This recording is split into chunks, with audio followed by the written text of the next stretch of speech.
Hello, everyone. In this video, I cannot believe it. I'm fortunate enough to sit down with an absolutely amazing producer, the amazing Alex Coco. Alex is the producer behind films such as Red Rocket, The Sweet East, and Anora, which you can go check out in cinemas right now, I believe, all around the world. Sir, thank you Hmm. so much for taking the time to come on. How are you doing today? I'm doing well. Yeah. I mean, Thank you for having obviously, me. there's winning the Palm d'Or, but then there's coming onto my YouTube channel. This might be the biggest thing that could happen for the film Yeah. right here. I think this is the peak right here. It's all downhill the rest of the way. I saw it and I was like, I'll give them a hand because I'm all for indie cinema. I'm also charitable, everyone. So please make sure to subscribe. But on top of my charity, I was like, I'll give these guys a hand because I like what they're doing. No, of course, sir. It's my absolute pleasure to chat with you. I'd love to ask you, what's this process like for you right now? The film's out in the world. Does it even belong to you anymore, or is it just out there and now people can interpret it however? Some people will love it, some people won't. What's this? Do you think about this process while you're actually making the film, or are you just thinking, when do we wrap? What's this process like? Yeah. I mean, when we're making the movies, we're just focused on making them, making the best movie that we can make.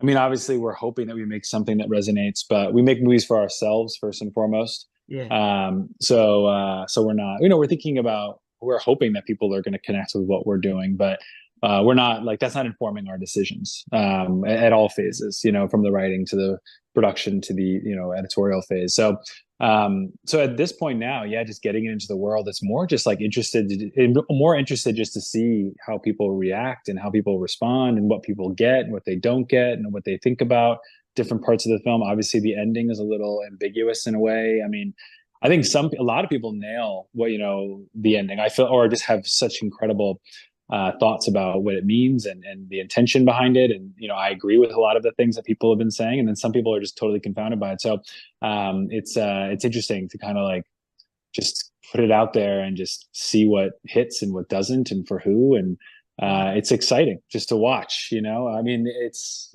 just. Unfortunately, the film's done well, so it's yeah. we're getting a lot of feedback.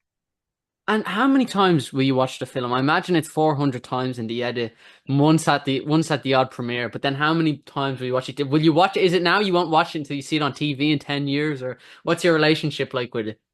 Yeah, I mean, I'll watch it here and there. When it was out at the Vista in LA, I live pretty close to the Vista, and I was out and about every now and again for dinner or drinks at a bar with somebody or whatever. And I would sometimes go by, and I know some of the managers there because I've come in a couple times and just asked them if I can pop in and just watch wherever they are in the film when it's screening, just to see how the audience is reacting and whatnot. But I'd probably only stay for as much as 30 minutes. I'm not watching the whole thing. But yeah, I always joke like at this point, I won't be able to watch the movie for another like couple of years. So when I say that, I mean like truly watch the movie, like actually be able to watch the film as a viewer, as like the way other people are watching it. Because we're so close to it at this point. I've seen it so Exactly. many Yeah. times and I notice everything and I'm thinking about so many things when I'm watching it. But I love that experience. Like it took me some time. Like I think Red Rocket, like about a year ago or so, or maybe not even like 8 months ago, I rewatched it and I was like, holy shit, this movie's really good. I was like, wow, this is great. Like it really felt like I was watching somebody else's movie. And I was almost impressed. I was like, wow, I forgot how good we made this You were like, scene. who And produced this? Who did this producer deserves all the awards? You were like, who gives uh, who? honestly, I was kind of amazed. Like all the little, bumps and hiccups and things we couldn't really fix. And it's not necessarily things that you would notice. It's their micro, adjustments. Maybe like a sound effect is a little bit too Yeah. loud, or a VFX shot is not totally perfect. There's a few things like that that I'll just continue to notice until, yeah, that all gets washed away.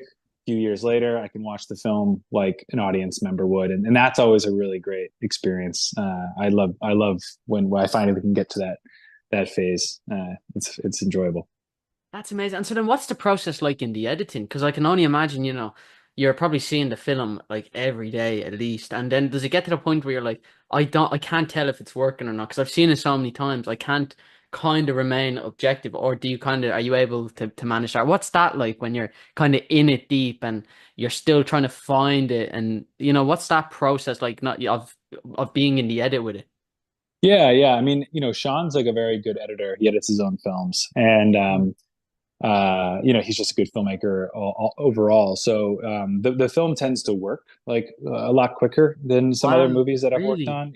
Like there is less of, I mean, there is some finding it. Florida Project was a lot of finding it in the edit, and that has nothing to do with Sean's writing or anything like that. It's more just how that film like evolved. Like we rewrote a lot of that movie almost halfway through production. There was like a Wow. big rewrite halfway through the movie almost, and Is that so your that dream really as a changed. producer? A producer's dream? Just have to rewrite the film halfway through production? I know. Well, that was yeah. I mean, it really. I mean, it was for me. It was more that experience was more like and I was just working for Sean at that time. I was his assistant on set, but Yeah. for me on Florida. But for my experience with that, it was just like we're making the movie better, So even Yeah. though it was very difficult for the crew, it was just it was worth it, and we knew it was worth it. So it really wasn't something that we had to feel bad about. But even though people were upset in some ways, Mm.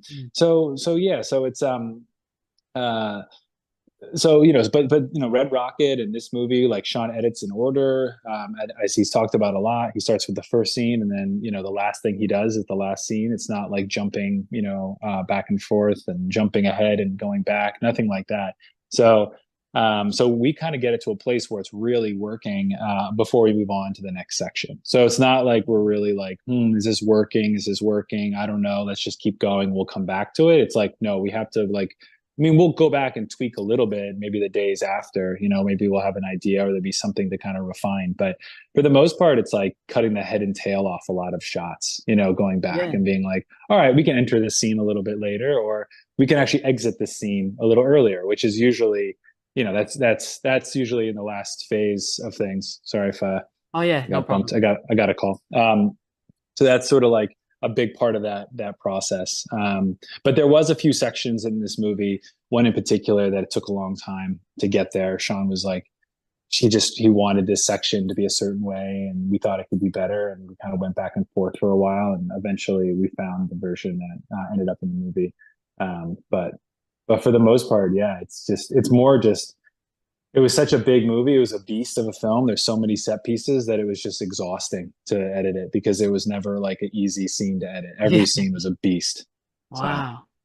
And is it easier to have those conversations because you know Sean so well, because you've worked with him, like even on the Florida project, and because you have that experience with him, you can kind of have that conversation with him, as opposed if you're working with a director for the first time, I'm sure a lot of it is kind of establishing trust and letting them know, you're here to benefit them. Because you and Sean know each other on such a personal level, does that make those conversations easier for you to as a oh yeah. yeah, really? Oh yeah, yeah. It helps because I know him, like I obviously, as you said, like I know what he's looking for, what he's after, and he knows that I only have his and the film's best interest in mind, and he's trusted my taste and my ability to contribute creatively, since I was just his assistant on the Florida project. So Yeah. I've earned that over time, and at this point, it's like we can get into an argument over something. He can totally disagree with, an edit that I'm suggesting. And I know that I'm going to feel that fire because he's really like, attached to something or is really happy with where it is, or he's just tired and doesn't really want to readdress it. But it's okay. Yeah. We're at that point now where it's like, yeah, we can disagree and things can get heated, but in the end, and I'll just make a joke, and we'll be happy because most likely, or in some cases, the note is eventually taken, and we've whether it's that note specifically or something, a note behind the note, we find whatever that we the best version of the film in the end. Wow. So. And so I'd love to ask, like, is Sean someone who storyboards? Because I can't imagine he does. Does he storyboard? No, no, not storyboards, not traditional storyboards. There's some shot listing that will Yeah. happen. There's a lot of shot listing on, I mean, a decent amount of Florida, decent amount of Red Rocket. This one, there was some, but a lot of it was like, was figuring it out on the day at times. There was Wow. a decent amount of it, but it was a lot to shot list, and it was a lot to work out. So some of that stuff fell by the wayside in prep because there was other things to work on and to do. And, so a lot of it is, yeah, more just showing up, going through the blocking, readjusting the blocking that maybe had been worked out, and then figuring out where to put the camera. But there's a strong idea already in place going into the day. It's just Yeah. modified on the day. Wow. And I mean, as a producer, what's that like for you? You know, the fact that you're going into a day and you're not, I guess, traditionally organized, you know, but you're organized in your own way. I mean, how does that sit with you? Because I'm sure as a producer, it's ideally you'd have absolutely everything planned to the last minute detail. Or because you know how Sean works, it's kind of this free flowing, and you know, kind of the we've had great success from it. Are you okay working that way, or do you actually prefer it? Because have you ever even worked any other way? Yeah, not really. I mean, having something like prepared to the last detail, uh, that's not. I also my brain doesn't really work that way, like in Yeah. a way.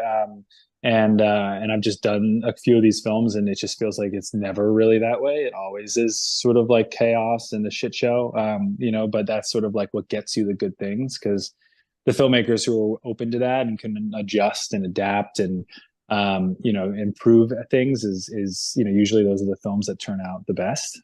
So you, as a producer, you just have to organize the chaos as best you can, and Yeah. just like figure out, okay, like, Sean rewrote, a big, like when Toros finally arrives to the house in the home invasion scene, Yeah. when the guys are trying to get Yvonne and he's already flown the coop.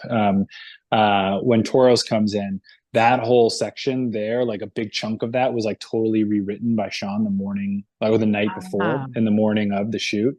So we lost like half a day just like reblocking the scene, the actors learning their like, mostly new lines. Just like so it was just total chaos. But it was better, like my DP Drew Daniels turned to me and was like, this is, Sean said it was going to be way easier. And then when he explained it to us, my DP was like, this is way harder, like this is like so much more difficult. Um, but it was fine because we figured it out. I was like, all right, I got to buy more time at this mansion or rejigger the schedule a little bit, or you know Wow. whatever it is, just to support support making the best movie. As I keep kind of coming back to, it's like it's we want to make our days, we want to come in on budget, but we also want to make a good movie because I always am just like, we're going to spend all this money to be here today just to get everybody on set and get all the equipment here, get the location. Already spent so much money. It's like going into a little overtime, trying to ask your financier for an extra day if you don't have the money, or taking it out of contingency. It's like, what the hell are we doing spending so much if we're not going Yeah. to actually walk away with the scene? And then Yeah. that's just going to bite us in the ass when we're in the edit and we're like, why the fuck did we just go into a little overtime? Like, Exactly. it's like we're stuck with like a scene that doesn't work, and we're trying to figure out some way, and then it never ends up. Or maybe in some cases, I've heard filmmakers, directors get forced off set because their producers are not supportive, and they're like, look, we can't go into overtime, we're not approved for this, like we're not going over budget, we can't do this, we can't do that, and then they end up doing reshoots and it costs more money. So Wow. it's That's just, and Sean won't, Sean was like very, he won't, you'll have to, drug him and knock him out to get him offset. Not, without the scene, like kicking wow. and screaming, he would go if he didn't feel like we had it. So, And so, how many days did you shoot Anora for?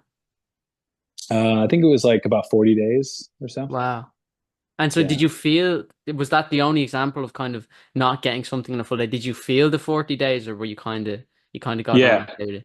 Yeah. Yeah. It was a lot of days. It was tough, where it Wow. was, New York, Brighton Beach in the winter. Luckily we had a very mild winter, so that it wasn't so, difficult, just from like a weather standpoint, Yeah. just living in that area. But we wanted snow, so that was a bummer. So we had to end up doing fake snow because we thought it was going to snow, but it didn't really. I think it was like this least amount of snow in like 100 years in New York or something crazy like that. Yeah, just whatever. I mean, it ended up being a blessing in disguise because it helped with a lot of the consistency of the weather. Yeah. We were also a little bit worried, like when we were shooting that home invasion scene, it took 8 days to shoot. So if like, and there's all those windows in the mansion. So if it Yeah. suddenly snowed halfway through shooting that sequence, then I don't know what we would have done. We would have had to like melt the snow like outside the windows or tried to like shoot away from it. Like it would have been a real problem. Wow. And then also like, sometimes we were shooting out on Brighton Beach Ave, and some, in different order, sometimes that sequence of them looking for Yvonne, we would pick like, sometimes we would like be at the end of our day, we'd finish a little early or really just we'd have it in our schedule that we were going to conclude this scene a little bit before like the 12 hours. So we're like, okay, then after at that mark when we finish, we're going to drive downtown and we're just going to shoot like them going to a restaurant and trying to find Yvonne. Let's just grab two of those, for that sequence. So Yeah. since we shot that over the course of all those days, if the weather had changed, it would have made it, we would have went from one scene where there's snow on the ground to another scene where there's no snow on the ground, and it wouldn't have made any sense. So that was actually helpful. And then we just brought in the snow where we needed it. But yeah, no, I mean, 40-day shoot is never, I mean, look, they've shot, movies have taken longer and shows go for longer, but it's grueling, and the Yeah. movie was just really, it was a lot of movie. So Yeah. every Yeah. day it was like this thing might fall apart, we might not, get away with just getting everything we needed, it was, but we made it through despite, despite anything, risking, Yeah. the production. So That's amazing. And it's funny hearing you talk about even trying to organize the chaos and dealing with something like weather. I mean, as a producer, I'm sure you have to be open to a lot of problems. I don't know if controlling the weather is something that, I wish I is could. necessarily on the CV. I'm sure it would make your job a lot easier, and Yeah. you Yeah. probably get a lot more. But like, it's fascinating. What does that come down to? Like, because I remember I read something and it's like, as a producer, you have to be willing to have a list of problems. And as you're making your way through the list, it gets longer and it never ends. Would you agree with that? Because by the sounds of it, 40 days and you're dealing with the weather, you're dealing with big set pieces, you're dealing with big scenes. Do you have to be open to having a list of problems that never end? Yeah. Yeah. I mean, yeah, there's always something you're worried about into the future or, The from keys, what you might need to from get what the you've shot. keys from some building for some Oh shot. man. Well, yeah, things always happen, like I think on our second day, our camera PA, who was driving the camera truck slept in by accident. He slept through his alarm. So like we didn't have a camera for like the first few hours because he was asleep. So we had to send somebody to his apartment to like wake him up. Like it's just I don't know, like Yeah, shit happens. But the thing about Sean in most cases is like he's okay with that stuff because he's just like, all right, like let's just use this time to like figure out what we're gonna do. Let's like, like this is time to just like because he came from like some of his earliest films, like Takeout and Prince of Broadway and even yeah, Tangerine, like they were shooting with really small crews, with very volatile, in very volatile environments with like in some cases like Tangerine, like like people who were like in and out of homelessness, like yeah. it's and they're hard to it's hard to get them to show up to things every single day consistently. Sometimes they might leave set and they are sleeping somewhere else that they had slept the night before. And, so it's like, you kind of have to be understanding of Mm. people in that situation. So Sean is very used to that, of like, Wow. all right, like this actor, like on Red Rocket, we had this too, it's like, uh, the, the woman who plays the mom, the Lil in the movie. She was like she had her first day on set, and she was like smoking all these cigarettes in the kitchen when Mikey was like talking about like he's spinning tales about how he got kicked out of his apartment and like took the train to LA or from LA to Texas and whatever and she was just smoking and then she got a little sick towards the end of the day. Like we were telling her to stop, we were telling her to like use fake cigarettes, she like refused. And then the next morning she woke up not feeling great and she was like, I can't come to set, or she like Wow. wasn't like she didn't arrive. So we had to like we just decided to shoot all the sex scenes because it was like the only scenes at the house that didn't include her. That was just Mikey, and his wife in the movie. So we just and Sean was just like, all right, yeah, let's just do that. Let's just pivot. It's fine, like or let's just wait. Like just wait until they show up. Like he'll be fine with that. It's like um it's fortunate when you can also that you have people who are just setting the tone for that kind of thing when there are problems arise, like blood pressure stay low, you know. Wow. So your advice for producers would be sometimes you'd have to bite the bullet and film the sex scene when you're not supposed to, you know? Sometimes you got to do it. That's fascinating. I had to go up to the actors and talk to them each, like pull them aside individually and be like, are you comfortable? You know, this is like the second day of production. Like, are you, you know, but they were actually so happy. They were like, great, let's just get this, let's rip the Band-Aid off, you know, And like, you're cause just they like, were, and also we have no camera, so we might have to work around that well, that too. was a different, yeah, that was on Anora. That was a different situation. But yeah, no, so, Wow. That's amazing. And so, I mean, Sean shoots all of his stuff on film, right? yeah, I mean, last three films, yeah. Yeah, and so it was funny talking to Joshua. I know he's a mutual friend of ours, an absolute legend. Everyone Hmm.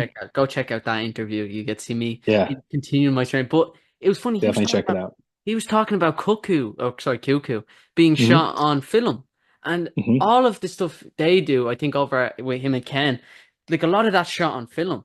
And he said what's fascinating about working on the set because he's worked on sets where it's shot in digital, but there's a certain level of focus that comes to film because there's obviously that old adage film ain't cheap, like Sure. you can when you're doing digital, you can just keep it rolling. You can have multiple camera setups. But is there like a different level of discipline when you're shooting on film on a set? I mean, because you've shot, I mean, Red Rocket was on film, Anora was on film, The Sweet East was on film, if I'm correct. So, I mean, Yep. have you ever actually worked on anything that wasn't shot on film? I've done some commercials digitally, Wow. some shorts digitally, but yeah, no, most of the features that I've done have all been shot on film. So for me, it's like having shot so many films on film, um, it's like the whole thing of like, oh, like, you know, oh, everyone has to like, focus because we're shooting film and we can't waste film. Like, I don't know, to me, it's just like it's just the process of making a movie. Like, I don't even think Yeah. about it anymore. It's just Wow. like, Because you've done it so much. but also, yeah, it's just, but at the end of the day, it's like, I'm like, I'm prepared, for anything with how much film we're going to shoot. So like, I usually calculate that we're going to shoot between an hour and a half to 2 hours a day of film every single day. That's like a Wow. typical day. Um, so, depending on how much money we have, how well we're budgeted, I'll either budget for an hour and a half or 2 hours if we maybe have a little bit more room in our budget. Usually ends up coming down closer to an hour and a half just as the budget continues to evolve and more asks come up and things change. Um, but yeah, but every day is different. Sometimes yeah, Sean will rewrite the script the night before, and we show up and now we only have half a day to shoot, so we shoot 45 minutes of film. So the next day when we go to shoot, now we're shooting, maybe we shoot more, we shoot 2 hours that day, but we saved 45 minutes the day before, so now we have, you know what I mean? Yeah, So yeah, it's just yeah. like, it's like there's only so many hours in the day, so you're only going to walk away with so much. So and I think it would be very unprofessional. Again, I haven't done a ton of films digitally, but I think it'd be very unprofessional to just let the camera roll, Yeah. like while you're like setting up for the next shot. I don't think that's a thing. That's also an AE nightmare. So the idea of just like letting the camera roll and roll and roll and roll and roll, maybe in some certain situations you might do that. And we've Yeah. definitely done it on Sean's movies where we're just like trying to capture life, like when we're just like sort of like doing like a docu style thing where things are just happening. But we're like, in the beginning of Nora where she's walking around the club, meeting the guys and courting the guys, that was all shot in a long lens, like just like with 1,000 foot mag, just like, letting her do her thing, 10-minute takes, like, but we were aware, we were prepared for that. We knew what we were doing. We knew Yeah. that was going to be a little bit more film that day. So yeah, so it's just part of, as a producer, it's just a budgeting thing. It's a calculation, and then obviously just getting the right crew who similarly are seasoned at film. So for them, it's like also not, nobody really bats an eye at it. It's just work. Yeah, and so with film, there's no like video village, right? So you're not watching dailies of the scenes you shot. There's no way to do that when you're shooting on film. I mean, because I mean, you can you get it can. developed, can you? Or Well, you can record the tap. oh, so did you have a video village or like a monitor where you could watch it? Sean doesn't really do it. Sean does not do Video Village, so that's like, and it's Yeah, so. I feel like it's so rare. I mean, on these indies, it's just like not really much of a thing. Like we're on commercials and stuff, we have a village because like the client needs to sit there and give notes on the walkie and all that. But but in these indies, it's like it's a much more stripped down approach, and we're trying to save money every which way. So if we can Yeah. avoid, spending money on, all these extra monitors and all this extra, equipment, production equipment to set up this thing every day, and somebody's got to be responsible for setting it up and breaking it down and moving it. It's just like there's a lot that goes into even just having something like that. So we just avoid it mostly altogether. We have like Wow. directors monitors on set, so there's you can go take a peek at whose ever monitor is available, whether it's Sean's monitor or the people always peeking on the second AC's monitor, or the Yeah. first AC's monitor as he's pulling focus, um, or VTR, whatever, depending on your situation. So, but we're not doing like a whole village situation. It's more like run and gun in general. So, but Wow. again, you can record the video tap. So, Yeah.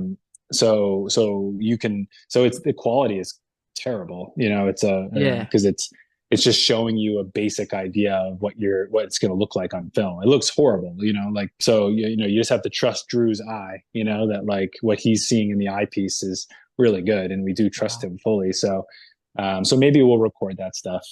I think in the case of Red Rocket, I don't think we had the capability of recording the tap because we were so stripped down. So on scenes where we really needed to like watch it back, like when Mikey, when Simon's character throws the coffee pot across the room and it hits the wall behind, in front of him. Or Yeah. no, sorry, when his wife throws the coffee pot like at his head, at Mikey's head, and it hits the wall. I threw the coffee pot, by the way. Are you credited coffee No, pot thrower? no, You could have everyone just gotten thought that everyone thought I would probably have the best accuracy. So that's why I should have gotten a credit. That would have been a gotten a very, SAG card off that. Did he still even do SAG cards? I don't know, but you probably could have gotten one. I know it would have been, I look, I always take these weird credits. So it would have been very, it would have fit into my filmography for sure. But yeah, but the point is on that, we recorded on our iPhone, we recorded the, uh, the Wow. director's monitor so that we could, just like had our phone up like this, just recording it so that we could Yeah. then go back and watch and make sure the trajectory of it was good on screen and it hit the right part of the wall that we wanted and the timing was correct. So, but if we're just recording like a dialogue scene, most likely we're not recording that. If we can't, there's really no reason to, because we're not really going to go back and watch. Sean doesn't watch it. He doesn't want to watch his dailies. He just wants to Really? move on unless he thinks there's a problem. But in that most cases, he'll ask me to watch it or something like that just to make sure, because he just doesn't want, Wow. he wants to stay away from it until the posts. That's fascinating. Wow. And so does he do much takes or does it vary or is there like would it ever exceed five or how many takes on the complicated set pieces, how many takes was he doing? Yeah, I mean, it all depends. It's such a Really? range. It's usually not like one take, or two takes. Like Sean Price Williams, for instance, was like a master of like, I don't even, he was just so frequently that guy would do one take and we'd be like, "Are you sure? Should we do a safety?" And he's like, Really? "No, it's fine. We got it." He was just, like very assertive that way. But sometimes almost to his own detriment because we go back, we get the footage back and we're like, this is a little out of focus. And then, we only have one take, but then he would be like, good, I'm glad it's out of focus. I wanted it to be out of focus. He's a legend, man. He is, he truly is. So that's just a different approach. But Sean, yeah, we usually do, it depends. Yeah. Five is like a good, probably average or something, maybe a little Yeah. bit more. But we only had so much time to do everything. So we can't endlessly do the takes. And that's why, I keep coming back to that too. I think I said this recently. I did this like Kodak panel thing at the Kodak house, and I was just talking about like, yeah, you shooting on film and this idea of like wasting film and wasting money and all this stuff. And it's like, and to me, it's like as a producer, time is like more expensive than Yeah, film, exactly. Yeah. and we only have so much of it. So if we only have so much time, then we can only shoot so much film. Um, Wow. so we can't just do endless takes because we got to make our day. And if we don't make our day, we got to add days. Again, so that's the thing that's costing. That's the biggest cost, I would say. Wow. So yeah, but he's pretty conservative. It just all depends, like, and it depends, how many, like it depends on how important the scene is. Like the last shot of the movie was so important. We did it as many times as we possibly could. Yeah. But it was a very grueling scene for everybody. not just for Mikey. It was, of course, so grueling for the actors and for Mikey especially, but it was also grueling for my production designer who was sitting on the roof of the car with a box of fake snow with holes in it, just shaking it Wow. like just like ever so carefully to make sure it collects on like the windows and Drew like making that move perfectly, focus, like nailing all his marks so that like there's nothing interrupted in the performance. Um, the losing light, like everything was just, had to be, we did it as many times as we could without exhausting everybody. But we got it. But Sean does this thing sometimes. I think a lot of directors do this where we get it because we got that tear. I think like the second or third to last take. But then Sean was like, "All right, I think we got it. I think we see the tear." We reviewed it on the monitor because we recorded the tap. As I Yeah, was saying yeah, yeah. before, for this reason, we were recording these very specifically. So then we saw the tear. We saw it was working. We were like, "This is great." And then Sean was like, "All right, let's just do a safety." But then you get into this thing where now you're trying to get the perfect take on the safety. You know what I mean? So you're like, Yeah. oh, that one isn't good. Let's do another one. It's like, but that was Oh, the safety. And it's like, no, we got to do it again. And you get into this thing where now you're doing like 5 takes after you already got it. Um, but yeah, no, the cops kicked us out eventually. Like we had permitted the street, and the cops were like so pissed. I like literally begged them on my hands and knees to let us shoot an extra like 2 takes. And then after that, they started kicking the cones over, and we're like, "You guys get out of here!" Like otherwise, like you know, I don't know, I don't remember what the consequences were, but we were forced to so you're leave. an enemy to the law as well. As a producer, you have to be willing to, you have to be willing to make these sacrifices. I like it. Look, I mean, you have to be an enemy of the law, otherwise you won't make anything. It's like these The movies things at we this do for our level. craft. I think every, Yeah, there's everyone in the film industry is probably a felon for something, which is probably a different conversation. But yeah. it's fascinating. I mean, does Sean rehearse at all for his film? Because obviously it's all about realism and there's such a naturalism to his stories. Is there any rehearsal? Yeah, there is. Yeah, there's Really? rehearsal. That's surprising. But it depends on what we're doing. In most cases, no. Most cases, no. Yeah. But like the physicality of like the home invasion scene, like the fight stuff, like we did Yeah. rehearsals on that. Wow. And uh, and then the actors sometimes will get together and they'll do rehearsals, or Sean will have them get together. And sometimes the actors will get together and they'll rehearse the scenes, and sometimes they'll get together and just sort of like get to know each other. I know like Mikey and Mark met up a few times, to to try to like get a little bit closer because there's intimacy, and whatnot. But um, but yeah, so there is, and then I know Simon and Bree on Red Rocket, they did a few rehearsals together for that familiarity, and their it's all kind of depends, it's like in a way it's like um you want to be careful to do too many rehearsals and whatnot. If like Mikey's character is meeting Mark's character in the movie, it's okay for them to be a little unfamiliar with each Yeah. other. Yeah. When Yeah. the movie when they start working on set together, so that's okay. But in the case of like Mikey, Simon and Bree, like they're supposed to be like still married. They've had this long relationship, on Red Rocket. So like it's good for them to like really get a familiarity and sort of like know each other and get to know each other's ticks and things, because that's got to come through in the performance. So Sean's pretty like is pretty loose about it, unless it's like super important that we like because we like the fight scene, like we had to figure that out. We couldn't Yeah. figure that out the morning of. That had to be something worked out ahead of time for sure. And so even on the smaller stuff, will it be vigorous rehearsal or will it be a few weeks of just Oh being yeah, no. This when I say rehearsal, I mean like it might be like uh leading up to, like it might be like a couple hours, like Sean will have the actors meet up like in pre-production, or like over yeah. the weekend while we're shooting. We'll like go like for the fight scene over the weekend we went to the house, but this was in the middle of the shoot, like on a Sunday, and we blocked out the fight Wow. with Yura and Mikey. So and Wow. then we were shooting it that week. So it wasn't, it was a couple hours. Like I think we didn't even have all our actors there. Like, like Bache was like going back to LA to like, because he's a comedian. So he had like these comedy shows that he was committed to. So he wasn't even there to like rehearse those scenes. So mostly it's all worked out on set. Wow. And I'd love to ask you just some general questions about producing before we wrap up. I hope I'm not taking up too much of Oh your yeah, time. you're fine.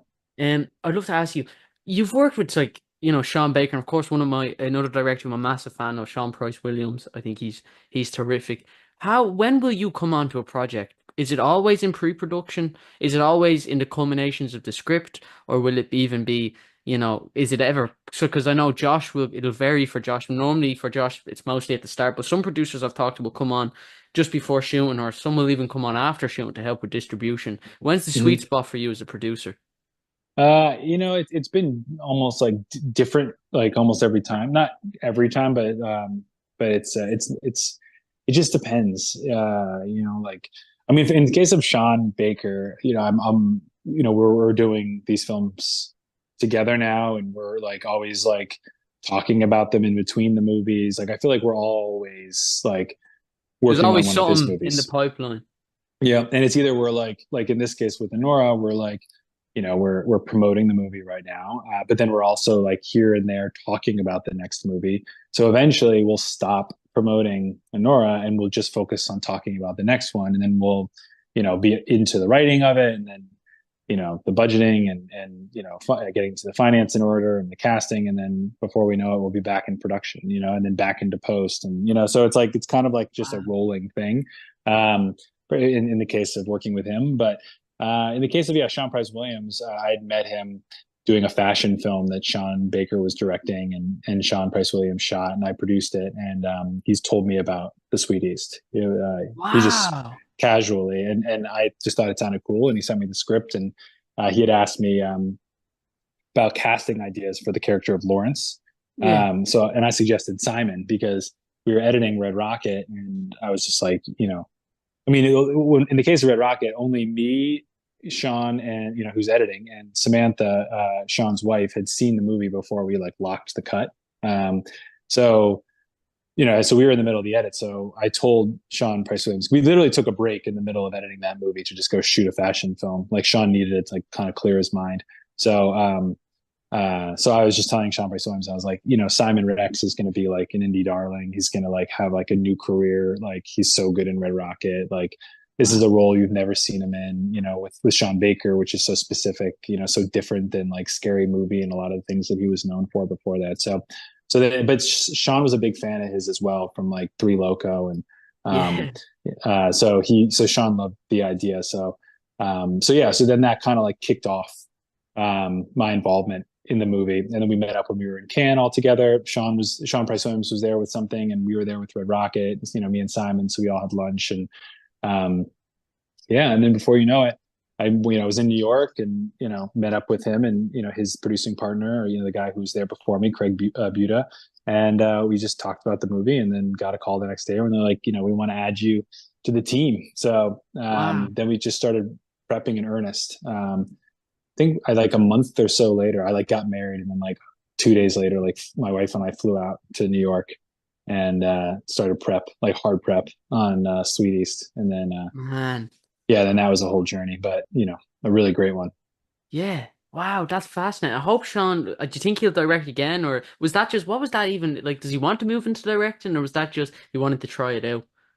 No, he had aspirations to do it. Yeah. Sean's like a filmmaker, like he's sort of like, there's certain people that I kind of would almost like, it sounds like pretentious or something or corny, I don't know, but I kind of like to consider myself that way as well. It's like people Yeah. who are just like, just can kind of like, or you're just interested in all parts of the process, and Exactly. Yeah. Sean's very much that way. He's also, and I think a lot of those people are also like students, of film.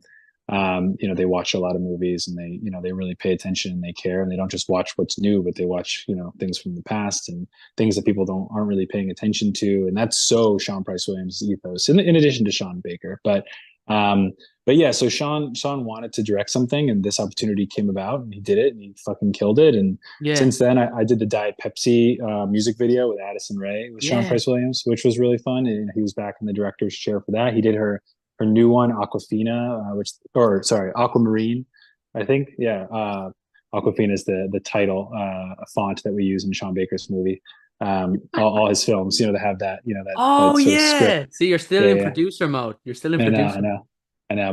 But yeah. So that was really so. Yeah, so he's still doing it, there's projects, there's scripts that we have that he has that are sort of, looking to go in the future That's for amazing. Sean's sophomore film. So I don't know when that's going to be, but hopefully it's soon because Yeah, I love the Sweeties, man. I think hopefully 10 years time he's gonna have some. If he's, I hope he does continue to direct. I think he'll have some absolutely amazing films.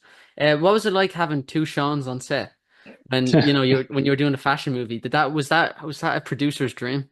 yeah, I mean, I know it's weird. I like the two of the most prominent directors I've worked, like, just in terms of like the people ask me about and stuff, like Sean Price Williams movie, Sean Baker. It's like always confusing. I always have to like specify. Um, but yeah, but no, but they're both great. They're Yeah, both, and they're different in their own way. They're the exactly. same in their own way. And but there's some other filmmakers as well that I'm starting to develop other projects with. Like, you asked me where I come in on the process. There's also other filmmakers that I'm actively developing scripts with. I mean, just this weekend, yeah, like the last 3 weekends in a row, I've like sort of had to, like, between dealing with the baby and getting Anora, doing being involved in the promotion of the movie, and just like also trying to get script notes done for people because Fair play, man. we're Yeah. there's a few projects that we're just trying to shoot in the next year. So we're so they're all, I have like 3 different projects in particular that are actively being written right now. Wow. And So and yeah, yeah. how do they come to you? Is that through agents or will directors personally reach out to you? Is it even because for Sean Price, obviously you met him on set, like you're working with him. How will these projects kind of come to you as a producer? It all depends. It's I know that's like, this is annoying, that keeps being my answer, but it's No, no, no, no.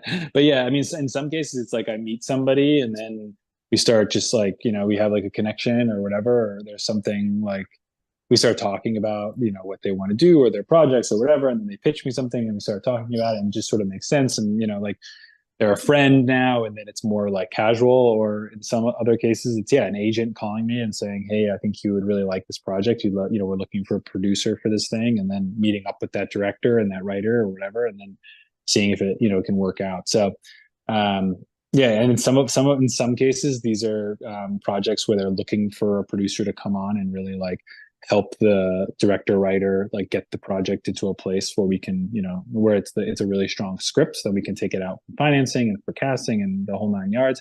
And in other cases, like there's this one project right now that it just came to me like through CAA, that's like, it seems like it's pretty close. I don't know where they are in the process and the casting and whatnot and the financing exactly, but like the script is already done. Like it's all very Wow. turnkey, for the most part. It really feels like you can just kind of get going whenever it wants to, with a little bit of preparation and budgeting and things too. Most projects, if they do have a budget, it's because they had another producer who tried to get it made, had a line producer make a budget, and then they just couldn't do it. So now they're trying to figure out another way to do it, and then it'll come to me with a budget already, and then I'll usually take a look at it. But there's a reason probably why the movie didn't get made with that budget. So a lot of the times it's just throwing that away, restarting, Wow. and getting it to a number where it makes sense. And how will you know if a script and I'm gonna say sorry for asking so much questions, but like that's why we're here. But like Yeah, no, it's what fun. what is how will you know if a script is at that place? Is it an instinctual thing? Because I'm so fascinated by this. You know, how is it just an instinctual thing? Will you read a script and be like, yeah, this could use a bit more work, or will you just is it a feeling or what's that process of knowing if a script is in that place, whether it's Sean Baker or Sean Price or someone through an agent? Yeah, no, it's definitely an instinctual thing, and the package also has to play a part too. The filmmaker themselves, Yeah. whether it's their body of work or their reputation or whatever. Like like Sean Baker, it's like I'm very involved in that writing process, but I know things are going to change. I know things are going to improve. I know there's going to be rewriting, but at a certain point, we can't make this thing like perfect, perfect, perfect, because I got to go budget. We have dates that we're starting to set. We want to shoot this in the winter. We only have so many months left if we're going to make those dates. So we just got to get it to a, because, I mean, with Sean, it's like we already had the financing in place before we even started writing, really. So it was just kind of getting it to a place where we felt good. And then, obviously, sharing that with our financier, and then just getting a budget. And then Sean can keep rewriting and, in pre-production and even in production as well. Sean Price Williams, that, Nick Pinkerton's script came to me, and that thing was hard to crack, like it Yeah. was, that dialogue and like just the subtlety of a lot of the things in the script are really tough. It's like Wow. because Nick is such a hard, such a brilliant person that it's hard to understand him sometimes because he's just pulling references, historical references that are I've just never heard of. So or right, there's words that I have to look up while I'm reading. Um, and that was the case for Simon too when he did the role. He was like he had no idea what the fuck he was saying half the time, or but he made it work. But yeah, but I just really trusted Sean Price Williams, and the Talia was already involved. Jacob Elordi was already involved. So I was like, okay, Talia seems perfect for this. Jacob, like, I really see can like, he was only in Euphoria season 1 at the time, and a couple of Netflix movies, but I saw a lot of potential out of him, and just like the New York crowd, like film scene, just like all the filmmakers surrounding the movie, in different roles in the film. I was just like, this is like such a family and such like an amazing collection of artists to make this movie. I feel like this is going to be really good, even if I don't get every single scene in the movie, but by reading the script.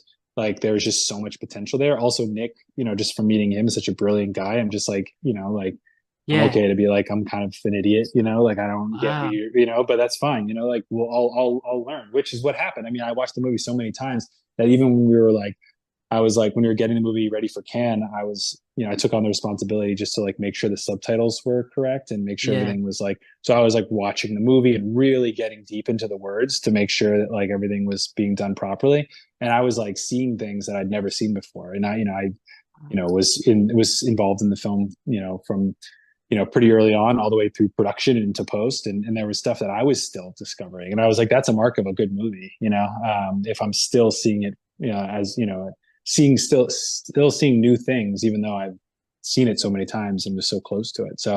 Um, so there's just a lot of trust, and the other filmmakers I'm working with now, it's just like, yeah, I might just trust that person individually, or, they might be a part of a community, like they have a good writing instinct, and they're, I love it when people are like, it's a little, Sean Baker is like he's such a, I don't know how he does it, how he's able to really just like understand these communities and these people so like effortlessly, he's able to just like have a few Yeah. conversations and listen and whatever. And then he's like, really has a good understanding of those people's human experience, like but he's also very attuned to like asking and really understanding, like he's really trying to understand, so he's Wow. very active in that, which is hard for people to do. So in other cases, I love it when I'm working with filmmakers who want to tell a story about a community, but then they're from that community, so Yeah. then they really have that specificity that they can bring to the script, That so insight. when I ask them something, I give them a note. I'm like, I don't know if this really works. Is there some other way to do it? And they're like, well, like 3 months ago, like this thing happened, and it relates to the something, within the story or in the script, and because it's set in this place or whatever in this community, and it's like, okay, great, like that person has that firsthand experience and can really like, you know, um, improve the script, or make it better, just because they understand it inherently, and then also they can bring their friends into it, which is always great too, because then you're not bringing people in and trying to get them to understand what this life experience is, but you're bringing in people who actually are part of that community, and they can really lay an amazing like fabric, Yeah. uh, and then you get a movie that feels so rich, with texture and specificity and authenticity. And that to me, right there, that's like, so much of filmmaking, at least the films that I like to watch. Wow. And I So, think that comes through in a lot of Sean Baker's work, that kind of respect and empathy for the community. And it's fascinating to hear you articulate it right there. Sir, my last question, why should people go check out Anora in cinemas right now? I mean, Because they the should, producer's a legend, that's why, because the yeah, producer's the fucking best. exactly. No, no, it's because of this interview. That's why they should, because Exactly. I think I'll just win the film loads of awards, basically. That's the only reason I'm doing this. I think so. I'm just like, honestly, I don't want to talk about how great and kind and generous I am, but it's just, so You you'll do can't. it for the next 20 minutes. No, everyone go check out Anora. Absolutely terrific film. You can go check it out in cinemas all over the world right now. Sir, before we finish up, are you on social media? Is there anything you can promote or talk about or anything people should go check out? Yeah, yeah, I'm on Instagram. People can find me on there, but yeah, no, in terms of promoting, it's just like, yeah, it's just like get out to the theater. It's like why should people see Anora? It's like, it's the same reason why they should see every other movie that's out in the theater. It's like we want to keep theaters alive. We want, to make them make financial sense like into the future. So the best way to Yeah. do that is to vote with your dollar, as they say, is to actually go and spend the money and do it.